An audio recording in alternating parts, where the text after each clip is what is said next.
नमस्कार। दिल्ली मेयर चुनाव को लेकर सबसे बड़ी खबर सामने आ रही है। इससे पहले दिल्ली मेयर चुनाव 6 जनवरी को होना था, लेकिन एक बार फिर से तारीखों का ऐलान हो चुका है।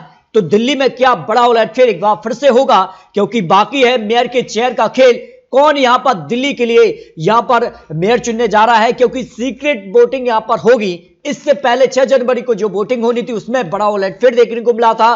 दिल्ली मेयर चुनाव के लिए कहीं ना कहीं बीजेपी और आम आदमी पार्टी के जो पार्षद थे वो आपस में ही यहां पर धक्का मुक्की की, मारपीट और छीना झपटी, धक्का मुक्की जैसे हालात यहां पर हो गए, जिसके कारण यहां पर दिल्ली मेयर चुनाव के लिए जो यहां पर समय था उसको बढ़ा दिया गया। और अब यह माना जा रहा है कि दिल्ली मेयर चुनाव के लिए यहां पर बीजेपी बड़ा खेला कर सकती है, क्योंकि इससे पहले भी बीजेपी खेला कर चुकी है। और यह माना जा रहा है कि जिस कहां से आम आदमी पार्टी और बीजेपी के जो पार्षद थे आपस में बढ़त देखने को मिली। 6 जनवरी को एमसीडी मेयर के लिए वोटिंग होनी थी, लेकिन कहीं ना कहीं जो बढ़त थी उसके चलते यहां पर अब 30 जनवरी को दिल्ली मेयर चुनाव होने जा रहा है। तो दिल्ली के लिए क्या बड़ा उलटफेर होगा, मेयर किसका होगा, क्योंकि अभी भी यह सवाल बाकी है और हर कोई इसका जवाब जानना चाहता है। लेकिन इसके पीछे के कुछ महत्वपूर्ण आंकड़े भी सामने आ रहे हैं कि किसके पास आखिर जो है मेयर चुनाव के लिए आंकड़ा है, क्योंकि दावा तो बीजेपी भी कर रही है और आम आदमी पार्टी भी कर रही है। और बीजेपी ने भले ही उनके पास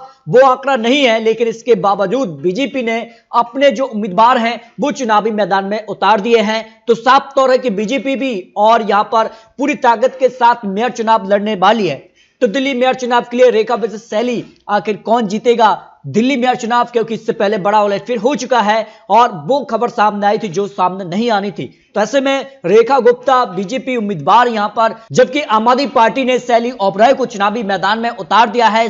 डिप्टी मेयर के लिए आम आदमी पार्टी ने आले मोहम्मद इकबाल को अपना उम्मीदवार बनाया है। जबकि बीजेपी की बात की जाए तो बीजेपी ने यहां पर कमल बागड़ी को यहां पर अपना उम्मीदवार डिप्टी मेयर के लिए चुना है। यहां पर जो है वो बैलेट पेपर के जरिए यहां पर सीक्रेट वोटिंग की जाएगी, जिससे किसको फायदा होगा, क्योंकि आंकड़े में तो आम आदमी पार्टी काफी आगे दिखाई दे रही है, लेकिन जिस कार से मनोनीत यहां पर जो पार्षद हैं वो कहीं ना कहीं खेला बिगाड़ सकते हैं आम आदमी पार्टी के लिए। इसके अलावा बीजेपी के पास यहां पर जो विधायक और यहां पर सांसद हैं, तो बीजेपी का आंकड़ा भी काफी बढ़ रहा है। इस कारण से यहां पर जिस कार की आपसी बढ़त देखने को मिली थी, आम आदमी की पार्टी 134 यहां पर पार्षद हैं, बीजेपी के पास 104 हैं, जबकि कांग्रेस के पास 9। तो सीक्रेट वोटिंग के जरिए दिल्ली के लिए मेयर कौन होगा, क्योंकि सीक्रेट वोटिंग के पीछे के जो राज हैं वो काफी महत्वपूर्ण है, क्योंकि किसी भी जो पार्षद है या फिर जो मनोनीत पार्षद है वो किसी भी पार्टी किसी भी उम्मीदवार को अपना वोट दे सकता है।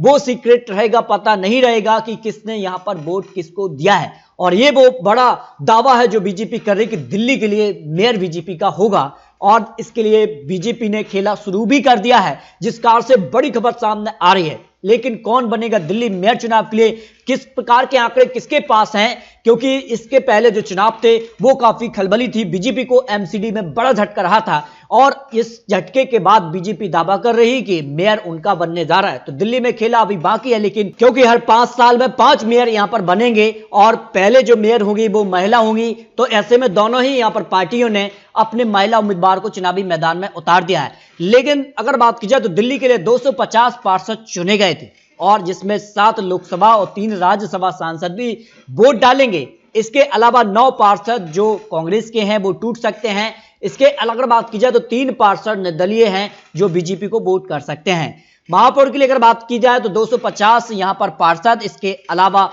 यहां पर 7 सांसद और 3 राज्यसभा सांसद, इसके अलावा 14 विधायक भी शामिल होंगे, जिसमें से बात की जाए तो आम आदमी पार्टी के 13 और बीजेपी के 1 और 10 जो यहां पर पार्षद हैं उनको मनोनीत किया गया है। और यहां पर बड़ा कारण था कि यहां पर आपसी बढ़त देखने को मिली है।